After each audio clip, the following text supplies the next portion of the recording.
सातवीं क्लास के प्यारे बच्चों, ये आपकी विज्ञान की वर्कशीट नंबर 5 है और इस पर आज की डेट पड़ी हुई है 3 अगस्त। ठीक है बेटा, तो हम मृदा में पोषकों की पुनः पूर्ति के बारे में पढ़ेंगे।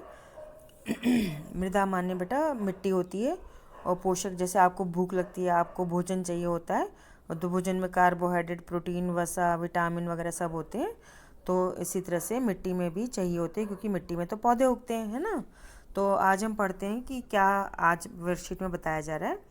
तो राधिका जब अपने निकट के फसल की के खेत में भ्रमण कर रही थी, मतलब फसल के खेत में घूम रही थी, गेहूं के खेत में घूम रही थी, उसने देखा कि किसान खेतों में खाद फैला रहे हैं। उसने बगीचे में भी माली को ऐसा ही करते हुए देखा, जहाँ वे लॉन लॉन मतलब घास के मैदान और गमलों में खाद का उपयोग कर रहे थे।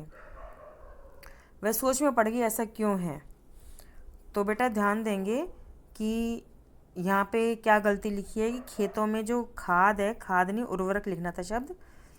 तो बेटा पढ़ेंगे कि उर्वरक रासायनिक पदार्थ होते हैं जो पौधों को पोषक तत्व प्रदान करते हैं। जैसे आप खाना खाते हो, आपको पोषण मिलता है, ऐसे पौधों के लिए उर्वरक डालते हैं। और उर्वरक जो होते हैं मुख्य रूप से नाइट्रोजन, फॉस्फोरस और पोटेशियम होते हैं।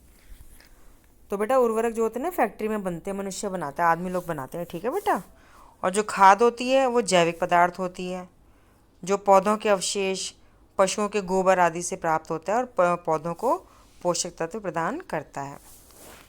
तो आगे पढ़ेंगे बेटा कि पादप अपनी वृद्धि और अपने अच्छे स्वास्थ्य विकास के लिए मृदा यानी मिट्टी से खनिज पोषक तत्वों को अवशोषित करते हैं। अतः मृदा में इनकी मात्रा लगातार कम होती जाती है।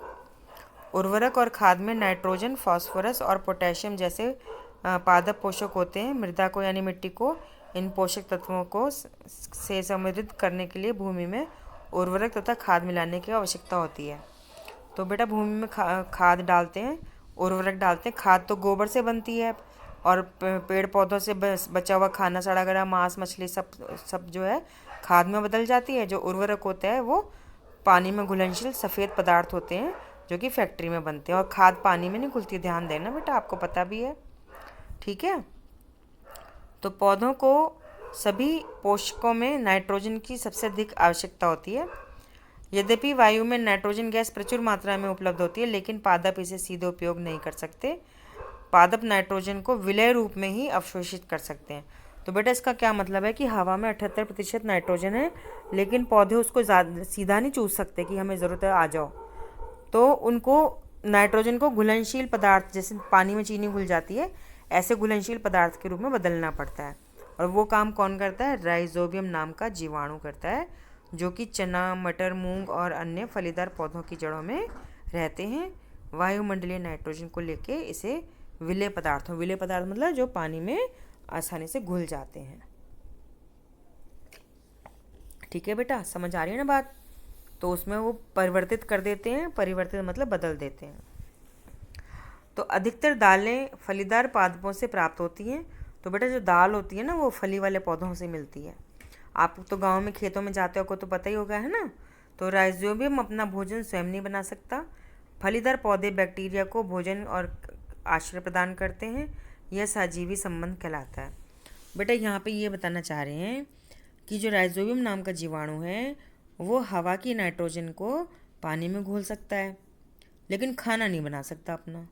और फलीदार पौधे जो हैं खाना बना सकते हैं, लेकिन वो हवा की नाइट्रोजन को इस्तेमाल नहीं कर सकते।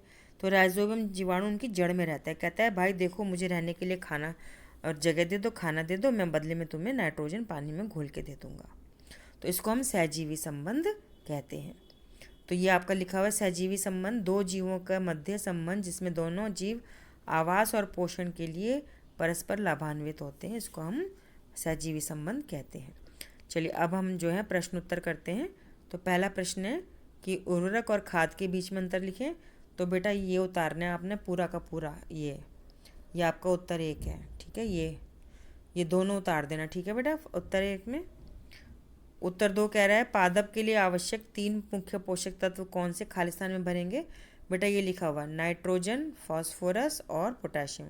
ये आपके दूसरे प्रश्न का उत्तर हो गया। तो नाइट्रोजन, फास्फोरस और पोटेशियम। तीसरा प्रश्न है सहजीवी संबंध से आप क्या समझते हैं, ये उत्तर लिख दो बस। सहजीवी संबंध से ये आपका प्रश्न 3 का उत्तर हो गया, है ना। प्रश्न 4 कह रहा है पादपों को उर्वरक एवं खाद की आवश्यकता क्यों होती है। ये लिखा हुआ उत्तर, ये लिख दो, ये प्रश्न 4 का उत्तर हो गया। ठीक है बेटा, कितना आसान है ना, इसको काम को करना है और अपने आप को बेटा बचाव करके रखना है कोरोना नाम के विषाणु से, जो कि सांस के द्वारा आपके शरीर में जाता है, गले में और फेफड़ों में घर बना के आपको बहुत बुरी तरह से बीमार कर देगा। इसलिए जब भी बाहर जाएं मास्क लगा के जाएं, 2 गज की दूरी का पालन करें और घर आकर ज़रूर हाथ मुंह पैर अच्छे से साबुन से धोएं। ठीक है बेटा।